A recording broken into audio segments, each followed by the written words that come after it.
जितने भी नफरत फैलाने वाले जो लोग हैं, जो किसके इशारे पे काम कर रहे हैं, उन पर सबसे पहले तो उनकी तपास होनी चाहिए कि बार बार ये छुरियों से हमला करना, चाकू से हमला करना, जिस को मार देना और एक ही कम्युनिटी के लोगों को बार बार टारगेट करके मारना, तो ये किसके इशारे पे काम हो रहा है? सबसे पहले तो उसकी तपास होनी चाहिए। उसके बाद जैसे ये लोग आरोपी जिनके नाम अभी कुछ बताए गए, वो एफआईआर के अंदर इंशाल्लाह तपास के अंदर आएंगे और वो जो भी लोग हैं उनके ऊपर पासा के एक्ट के मुताबिक उनके ऊपर कार्रवाई होनी चाहिए। और एक पुलिस प्रशासन से भी हम ये मांग करेंगे कि बार बार ऐसा लग रहा है कि बार बार हमला होना, ऐसा लग रहा है कि पुलिस की तरफ से भी खुली छूट है कि पुलिस कड़क से कड़क कार्रवाई क्यों नहीं करती, ऐसे मामले बार बार हो रहे हैं तो। और सीपी साहब से, डीजीपी साहब से और एसपी साहब से भी हमारी तमाम लोगों से ये मांग रहेगी कि इस पर कड़क से कड़क कार्रवाई की जावे और अगर आइंदा अगर ऐसा कोई भी बनाव हुआ तो उसके बाद कमिश्नर ऑफिस का भी घेराव किया जाएगा कि ऐसे बार बार एक ही डिवीजन के अंदर बार बार मामले बनने का मतलब क्या है? कि पुलिस ने क्या खुली छूट दे रखी है उनको कि किसके इशारे पे काम कर रहे हैं वो लोग? कि आज बार बार अभी एसवीपी हॉस्पिटल का जो लड़का दाखिल है उसकी हालत बिल्कुल क्रिटिकल है, अगर वो मर गया तो उसके जिम्मेदार कौन है? तो ये पुलिस की जिम्मेदारी है लॉ एंड ऑर्डर का पालन करवाना कि जो भी ऐसे असामाजिक तत्व है जो ऐसे काम कर रहे हैं उनको जेलों के हवाले किया जाना चाहिए कि कड़क से कड़क कार्रवाई होनी चाहिए उनके ऊपर। यही हमारी मांग है और इंशाल्लाह आइंदा सामाजिक आगेवान हमारा आमिर भाई पठान और एसडीपीआई की हमारी पूरी टीम इंशाल्लाह ऐसे काम के लिए हर मरतबा लड़ती रहेगी और जो भी इंशाल्लाह जो भी लीगल कार्रवाई होगी उसके अंदर हम लोग कंधे से कंधा मिलाकर सामने वालों के साथ में खड़े रहेंगे। गांव के पास जो हादसा हुआ वो क्या बारे में हुआ है?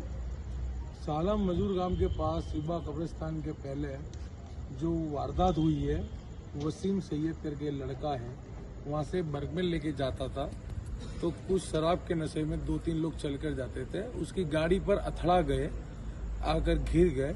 उसके बाद वसीम सैयद ने बोला कि आप दारू पीकर इस तरह रोड पे चलते हो, कोई मर जाएगा तो वसीम सैयद की लैंग्वेज, बॉडी लैंग्वेज देखकर उसको मुस्लिम समाज के नाम पर, मुस्लिम समाज के अपशब्द कहकर वहाँ के कुछ लोगों ने मारा है।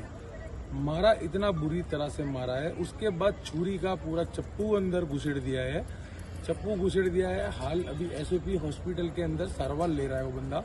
हम लोग कागलापीट पुलिस स्टेशन आए, हॉस्पिटल भी होकर आए, ट्रीटमेंट चालू है। किडनी के पास आसपास में लगी है छुरी, उसको जो चाकू से मारा हुआ है।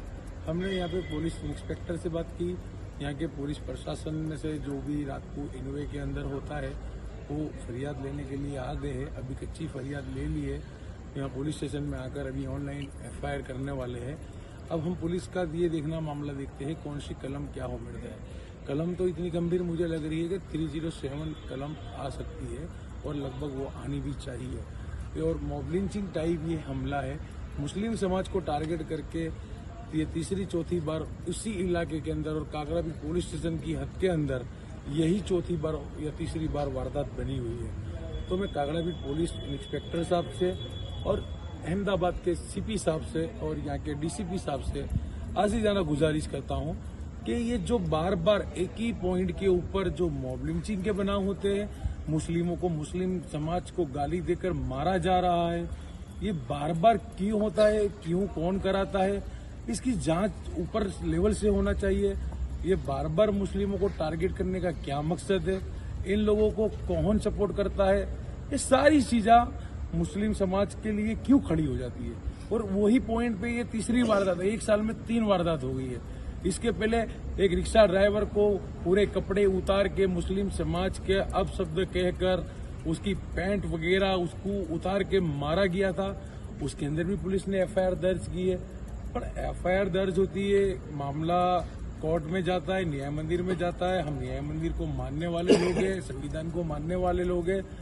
पर मैं बात कहना ये चाहता हूँ कि बार बार उसी जगह पे ये कांड क्यों होता है, ये मुस्लिम समाज को बुरा भला बोल के क्यों मारते हैं, मुस्लिम समाज ने किसी का क्या बिगाड़ा है, क्यों मुस्लिम समाज को हर बार टारगेट किया जाता है।